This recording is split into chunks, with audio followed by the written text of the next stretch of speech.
আসলে কোম্পানিটা একটা আপু আর আমার ফ্রেন্ড বাপ্পি তারা মিলে আমার ফ্রেন্ডের ওয়াইফ যে আমি ভাবি তারা মিলে দিয়েছে। তো প্রথমেই আমার কাছে বাপ্পি একদিন আসে, বললো যে এই কোম্পানির জন্য একটা গান করতে, এক্সপ্রেশন যেটা। তো আমাকে বলার পর আমি বললাম যে ঠিক আছে, আমার একটা গান লেখা আছে, শুরু করা আছে। তো গানটার লিরিক্স শুনে খুব পছন্দ করে। তো গানটার কথাটা এরকম শেয়ার করি সাংবাদিক ভাইদের সাথে, যেটা হচ্ছে মেঘ হইয়া চাঁদের বাড়ি গিয়া চাঁদের পাই নাই, এমন মামন হইলাম আমি চাঁদ ছুঁইতে পারিনি। সো এই জিনিসটা খুব কানেক্ট করছে বাপ্পিকে। তারপর দেন মিউজিক করতে সাজিদকে আমি পাঠালাম, সুর কথা মানে গিয়ে ভয়েস দিলাম। দিলে এটা ঈদে আসছে, আশা করি সবার ভালো লাগবে, সে আশা করছে। তারা খুব কোয়ালিটিফুল গান করছে, যেগুলো আমি দেখলাম আনরিলিজ ট্র্যাক এখনও দুইটা গান। আমারটা অডিও দেখানো হয়েছে আর বাপ্পিটার ভিডিও।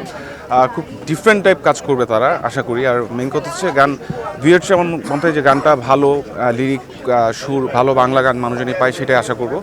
আর ভালোবাসা থাকবে এই কোম্পানির জন্য আর কি। এখন মানুষের ভালোবাসা যেরকম 2011 সালে আমি মেঘমিলন দিয়ে শুরু করছি যাত্রা, দেন আমি প্লেব্যাক করি প্রথম আর কি সুরঙ্গ সিনেমায়, সেটাও অনেক সাকসেসফুল হয়, মানুষ পছন্দ করে। দেন আমার বেশ কিছু সিগনেচার গান, যেমন দিল আমার কিছু বোঝে না, মিথ্যা শেখালি, ডুবে ডুবে ভালোবাসি, 100 ভালোবাসা, এগুলো মানুষের যেমন মুখে মুখে।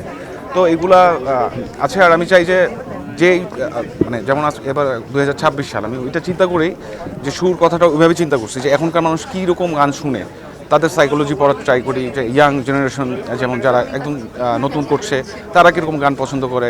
আমি অডিয়েন্সের টেস্টটা সবসময় ট্রাই করি, যে তারা কী পছন্দ চায় আমার কাছে। আমি আমার পছন্দের গুরুত্ব জায়গাটা হচ্ছে আমি অডিয়েন্সের গুরুত্ব বেশি পছন্দ করি আর কি। প্রথমটা আমি চাইছিলাম একটা ধামাকা দেই বা মানুষ নেক। তো যখন শুনছি যে আফরান নিশোভার প্রথম সিনেমা, আর রায়হান রাফি সে তো আমার বন্ধুর মতো, আমরা একসাথে প্রথম ওর মিউজিক ভিডিও মিথ্যা শিখালি ছিল। সো চাইছিল যে একটা ডিফারেন্ট কিছু দিয়ে আমি ইন্ডাস্ট্রিতে ঢুকি। সো আমাদের এই যে কম্বিনেশনটা সবাই মিলে, রায়হান রাফি, আমি, নিশো ভাই, দম মির্জা, তো এই কম্বিনেশন খুব জোশ ছিল। তো গানটা সিনেমার সাথে খুব ভালো যায়, যাওয়ার পরে মানুষ খুব ভালো করে নেয়। তারপর সিনেমার গান, তো এই জিনিসটা যেমন আমি এটার জন্য অনেক কোম্পানি থেকে পুরস্কৃত হয়েছি, সো খুব পছন্দ করেছে। নতুন সরকারকে আমার পক্ষ থেকে অনেক অভিনন্দন, অনেক ভালোবাসা। আর আমি যেটা বলবো সেটা হচ্ছে গিয়ে যে মানে প্রাপ্য শিল্পীদের যে প্রাপ্য যে টাকা পয়সা, রয়্যালটি নতুন আর্টিস্টদের ক্ষেত্রে সেটা যেন ঠিকভাবে পায়। আর হচ্ছে গিয়ে মিউজিকটাকে আরও মানে ওয়ার্ল্ড ওয়াইড আরও ভালো করতে, আর যারা যোগ্য তাদের যোগ্য প্রাপ্য অনুযায়ী তাদের পুরস্কার দেওয়া উচিত। এই সব দিকগুলো আর কি দেখা, কপিরাইটের ইস্যুগুলো। তারপর সিঙ্গাররা যে ঠিকমতো টাকা পাচ্ছে কি না, কোম্পানিগুলোকে ঠিক ন্যায্য টাকা দিচ্ছে কি না। বা একটা সিঙ্গার দেখে ইন্ডিয়া গেলে একটা সিঙ্গার আমাদের চেয়ে অনেক গুণে টাকা নিচ্ছে একটা কনসার্টে, কিন্তু আমরা সেটা পাচ্ছি না আর কি, যেটা পাওয়া উচিত যে আর্টিস্টরা, হয়তো আমি না, আমার চেয়ে বড় আর্টিস্ট যারা আছে তাদের। তো আমি বলবো সেই দিকটাও সরকার জানি দেখে, আর কনসার্ট প্রোগ্রাম আর মিউজিক অঙ্গনটা জানি আরও সমৃদ্ধ করে পুরো বিশ্বের কাছে। আসলে ও যে প্রফেশনটা আছে ওটা হয়তো আমি ক্যামেরার সামনে বলতে পারতেছি না, বাট ও ওই দিনই ভ্যালেন্টাইনের দিন রাত্রেবেলা ফ্লাইট আর কি ঢাকা আসছে, ও ডিউটি ছিল দিনাজপুরে।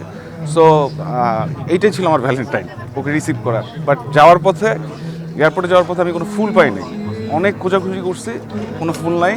পরে হচ্ছে কি, যেহেতু ভ্যালেন্টাইন ফুলের খুব অভাব ছিল, তো ফুল দিতে পারিনি, তো এই জন্য একটু রাগ করছে।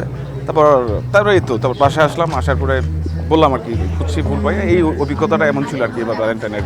অভিনয়ের অনেক অফার পেয়েছি, বাট আমি মিউজিকটা গান সুর কথা করে আবার মডেলিং করতেছি, দেন অ্যাক্টিংয়ে, নাটকে বা সিনেমায় গেলে মানে একটু বেশি বেশি হয়ে যাবে আমার মধ্যে, যে আমি যে জিনিসটা পুরো অভিজ্ঞ না পুরোপুরি, তো আমি এটা করতে সাহস করিনি, কিন্তু অফার পেয়েছি।